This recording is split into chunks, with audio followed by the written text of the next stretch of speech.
Hello, welcome back. It's another episode of that 1990s Lincoln Green 4-door, the left-hand drive one. Enjoy it.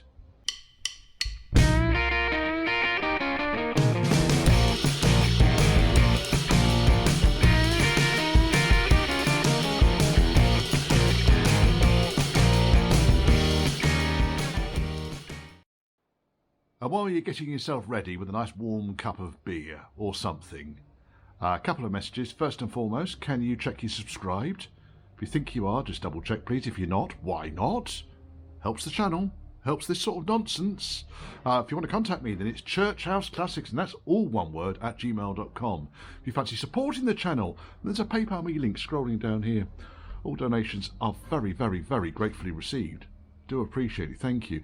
And lastly, I've kind of been through this video about 4 times now in the editing suite, my laptop, and trying to make it a little bit less negative. It's not horrific, but in this video I'm going over brakes and suspension, and I find a few ugly surprises. Nothing to do with the current owner whatsoever, but someone in the past has been a right ham-fisted gibbon. Enjoy it. Right, well there's a modulator ready for me to test further. So what I've effectively done is taken the modulator which I had on L95 yonks ago and changed because fluid was coming out of here. Now I've sussed out why that was now. So I've then robbed the push rod and the seal from the other modulator, popped it on there. Extensive testing coming up. So then I thought, well, the customer wants me to paint this engine bay, so I've stripped it all out. Yes, most of the loom is here. Just needs to be strapped up, really, or zip tight up to the underside of the bonnet probably. There's a few niggles and bits and bobs. Brake lines are off. Some of these brake lines were not done up very tight, really not very tight. And also, the primary circuit down here, when I undid it, there was no fluid in it. So these things do happen, I know, and I suspect there was no fluid in it because the union wasn't very tight at the top end here. And we've got a right old mixed match of joined up pipes and odds and bollocks and shite, and I'll just make it all up new. I've taken out the wheel arch liners, and I think really we're not that far off now getting this thing back together again. I may speak to the customer about getting these calipers overhauled. If I take the caliper off and find that there is any damage to the pistons, then it's going to be a mandatory one, really. It's just ludicrous to not get them done. I can't really see. I'm not going to do it now because it is 7:15. Yes. Right. Also got access now to all of the ABS sensors and bits and bobs. Master came off. There was traces of fluid leaking below on the servo, but I think that that's an old leak. Unfortunately, whoever did that or fixed that didn't actually clear up the rest of the fluid, because look, it's just all dripping wet there. So it could be that this master is leaking. I popped it over here in this tray. I'm not going to push the plunger because I don't want... Look, there's fluid down here. So I suspect it is leaking. Boop. Again, that's not going to have helped it keep fluid contained. Right, I'm going to get myself cleaned up because I'm absolutely covered in pissing brake fluid, and I really don't want to get brake fluid anywhere near any paintwork on anything. Yay! Right, servo's off.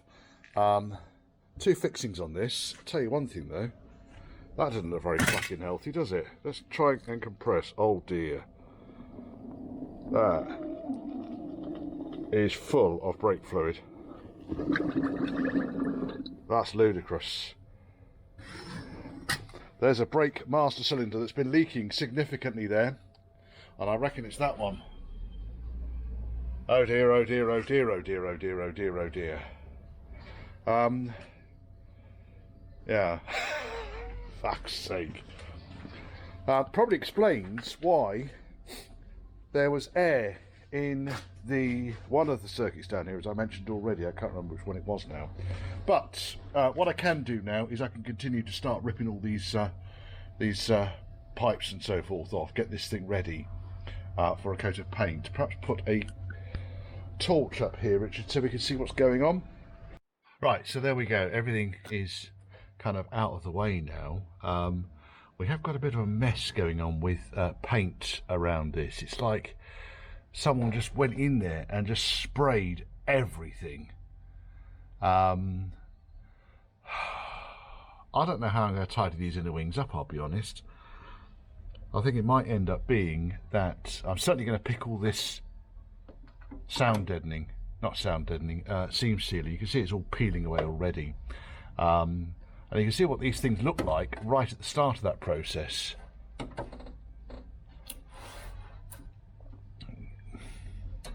Clutch pipe's been painted.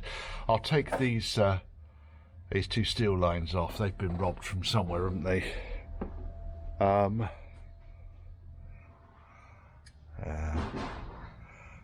It's all very weird, the way it's all set up. Right, so all brake lines need to come out at the front end here, and we can start making those up again. So what I'll probably do is I will start to mock up some of the lines before I go in too far.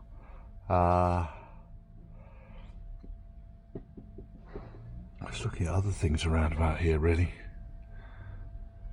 It's not too bad. Yeah, it's not too bad. I think is the kind of the honest way of pointing this out. What I do need to do is work out whether the modulator is definitely going to fit in next to the clutch slave. I can't believe that they did ABS Range Rovers without a manual gearbox. I'm pretty sure they would have done. So it's just a case of lining all that lot up and then getting rid of all of these fixings off the inner wing down here.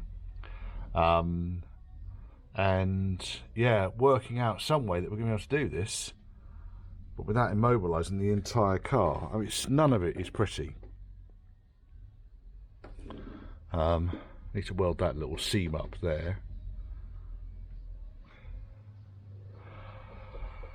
But yeah, it's a step forward, isn't it? I've just zip tied the loom to the underside of the bonnet hinge, so must remind myself not to push the bonnet down.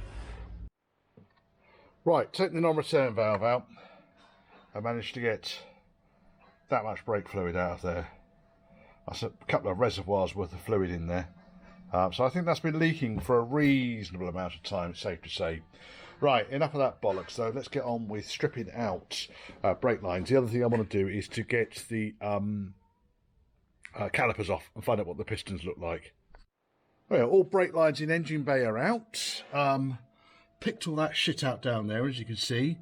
We caught that just in time. Rust behind it, but it's all out. I need to get all these fixings off down here so I can scrape that inner wing down. I might need to take the steering column, intermediate steering column off in order to do this properly. Now, that intermediate steering column here, that doesn't look Range Rover to me. That looks most unusual. And I don't think I've ever seen one with shear bolts like that. I'm not convinced about that one. I will be consulting and reporting back. It's the big rubber donut bit. That bit there just doesn't look Range Rover. Right, okay, now calipers are off. They're not looking beautiful. They're not as horrendous as calipers that I've seen in the UK. And this one, certainly that piston there, I can see has got lumps taken out of it. It's not the end of the world. At least we've got all four what appears to have been working on this side, even though when I undid, and I think it was the primary circuit, the port that's furthest away from the hub, there was no fluid in it. On this side, I can hear you holding your breath, folks. Well, two of those pistons are out further than the other. So either we've got step pads, or sticky cylinders, or non-functioning cylinders.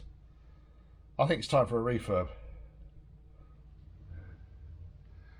I'll give them a clean up and see what we're looking like, see if I can push the pistons out a tiny bit.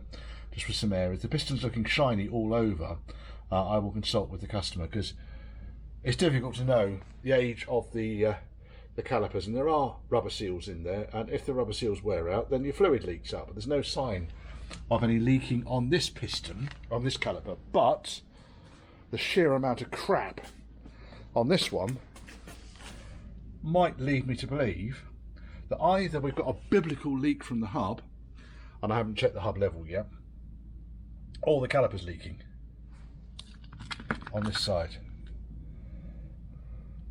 That's quite a lot of gank around there.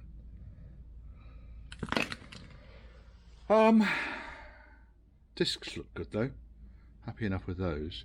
And there we are, look, there's the ABS sensor. It doesn't look down far enough to me. So I shall hook those out, literally just put a pry bar, very gently put a pry bar underneath and lift it straight up. A little bit of penetrating fluid prior to doing that just eases it out, and it should come out in one big chunk. And then down here I've got to push a load of buttons and pegs and bits and bobs and odds and sods out, and then I think we're going to be almost ready for a conversation with the customer to work out what the approach is going to be. I probably clutch flexi looks like it's leaking as well. There's fluid dribbling down the outside of the ferrule there. Let me just see if I can get that to stand there.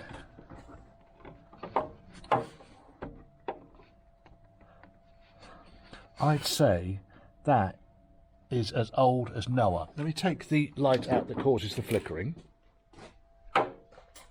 Right. Now, where are we? So I can get this to stand here. Clutch flexi. Let me go in underneath the steering column. Stand you there. Are you going to stand if I hold you?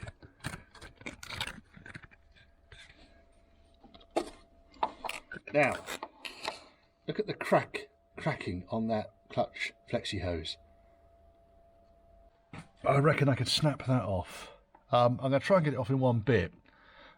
It's also, you can see the locking nut has not been done up properly on it, so we probably do need to take this steering column out to work out what the fuck is going on with that bit there. It's going to help me do work on the inner wing anyway. I don't need to do any welding on the inner wing. I just need to prep it and paint it. Customer wants it painting. Whether we want it green, bogey green, or whether we want it black, I couldn't tell you. Nice bend there as well. I'll soon straighten that out. Yeah, that's interesting, isn't it? Right, so I'm going to grovel underneath, undo the bleed nipple on the sleigh cylinder, which is just on the end there. Let that dribble off it into a bucket. There isn't an awful lot of fluid left in there. Sorry about flickering light, folks. In fact, there's barely any fluid left in there, which again would lead me to believe that it is leaking. And then I just rotated the steering around so I could get to the bolts and so forth. And there's a couple of observations I've got here. And first and foremost is the sheer amount of play in the bottom bush on the column. A big chunk of that is in this rusty UJ here. We've got a whacking great big split in the rubber donut. I mean, just look at the amount of play and travel in there. I bet that feels horrible when you're driving. Pretty sure that shouldn't all be as fucked as that, but never mind. I think that might have been a flexi line for just a bit too long. As you can see, I had to take the bracket off the gearbox because I could not get the fixings undone. This little pipe here looks like it will undo, and then, yeah. Have you ever seen anything like it? I mean, for fuck's sake. Good Lord.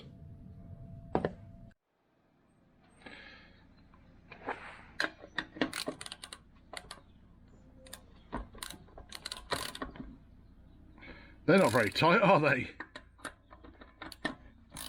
Back wheel. Folks, all I can suggest, check your nuts. That should keep the advertisers happy. There's been a few adverts about that recently. I'm going to cover that off at some point. But yes, check your nuts, folks. Wheel nuts on this were not tight at all. This is back right hand corner. It's a slight worry, isn't it? Can we do this one by hand? I don't know. Yeah, there's no way with that. That was not 90 to 100 foot-pounds. Really, was it? No, no, no, no, no. Let's go on the other side and see what they're like. Oh, I just dropped one. God's teeth. Oh, is there any more innuendo? We need more innuendo. Right. Let's see what they're like on this side. That's more like it. That is more like 90 to 100 foot-pounds.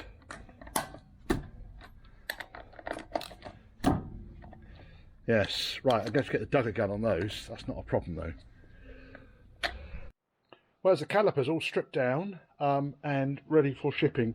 I take the pistons out of them, partly to save on the postage, but also because I want to get rid of all of the brake fluid out of these things. Couriers, I've got a really nasty habit of charging you millions of pounds should a drop of oil seep through any packaging. So it's best to be completely bone dry. Now, here's the mess out here where I was working. What do these pistons actually look like? Right, so rear pistons, we can see corrosion that's gone through the chrome plating. There's also on all of these, and it's not uncommon, folks, is a line, a score line that goes right the way around the outside. And what this often is where the brake fluid hasn't been changed for a very long time, and it is hygroscopic, if that's the right word.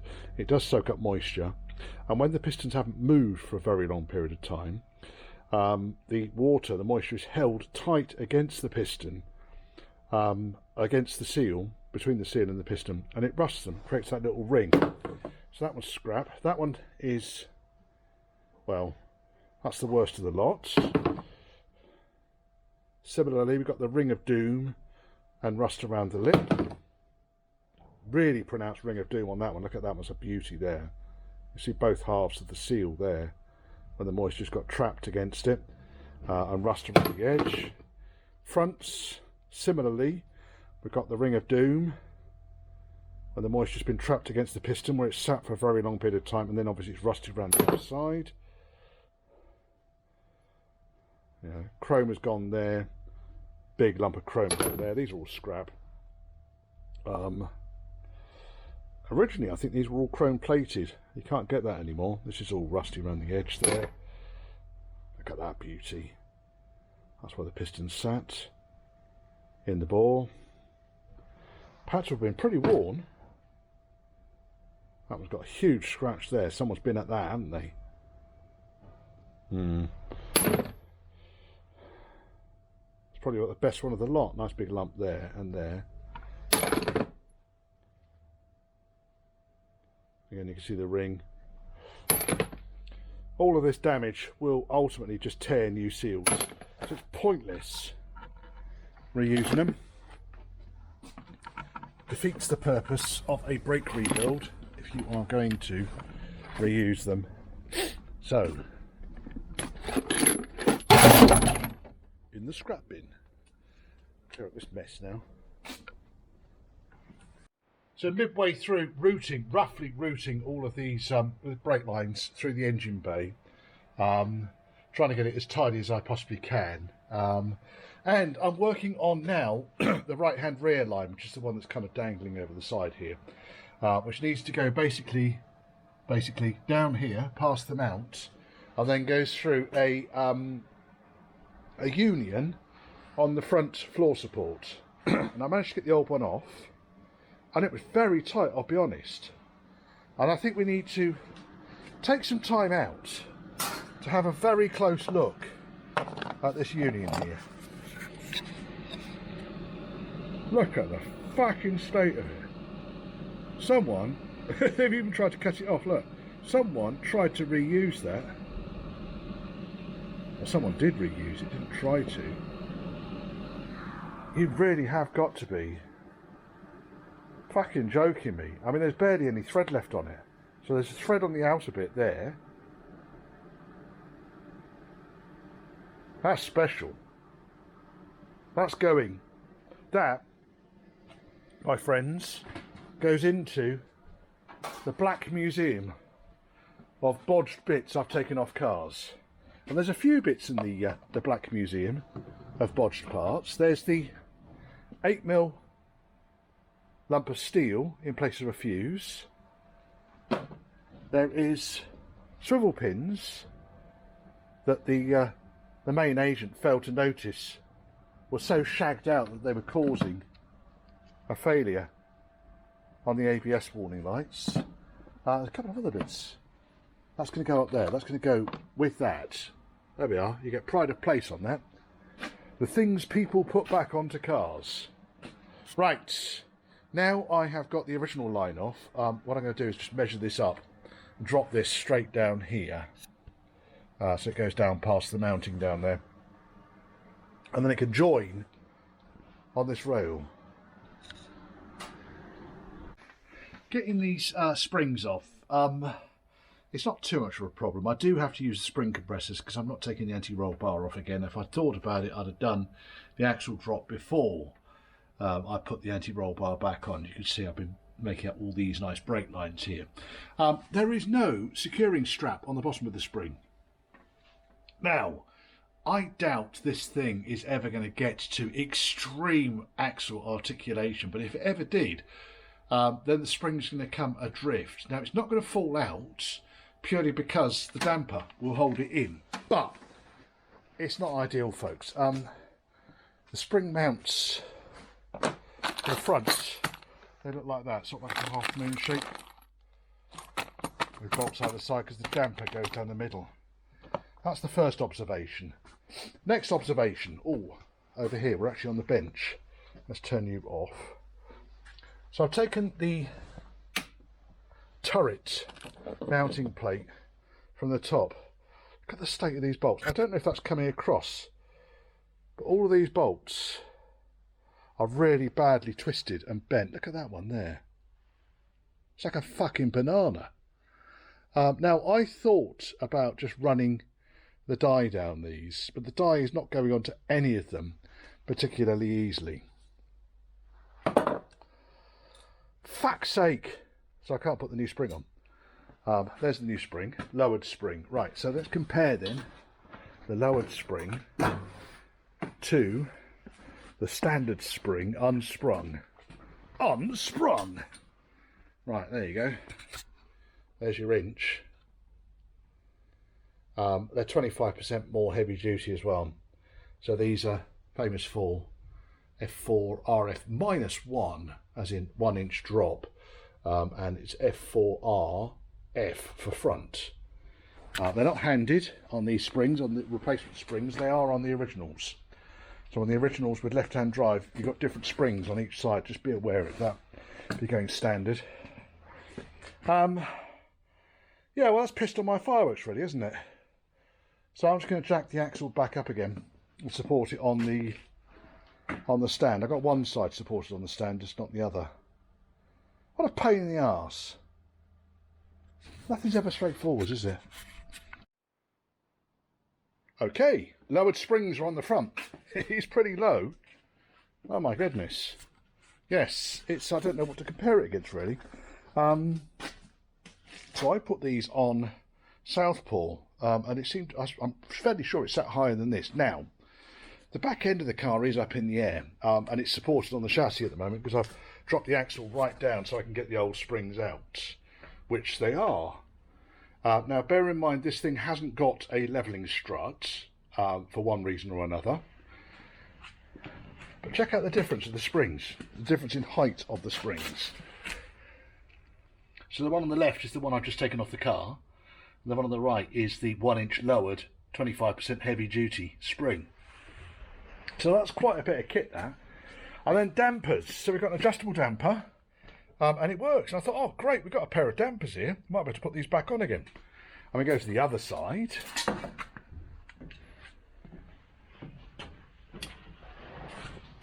Hang on a second, the other one was yellow. No, it wasn't, it was orange. Or was it yellow? No, it was orange. Completely mismatched pair of dampers on the back, and I think this one is a bit on the fuck side. It's not horrendous. I've seen a lot worse. It has got some gas in it still. I think whoever was servicing this thing in Spain really did throw it together out of a load of used old stock parts. Now, this is going to be interesting because this is the spring that I took off the right hand rear.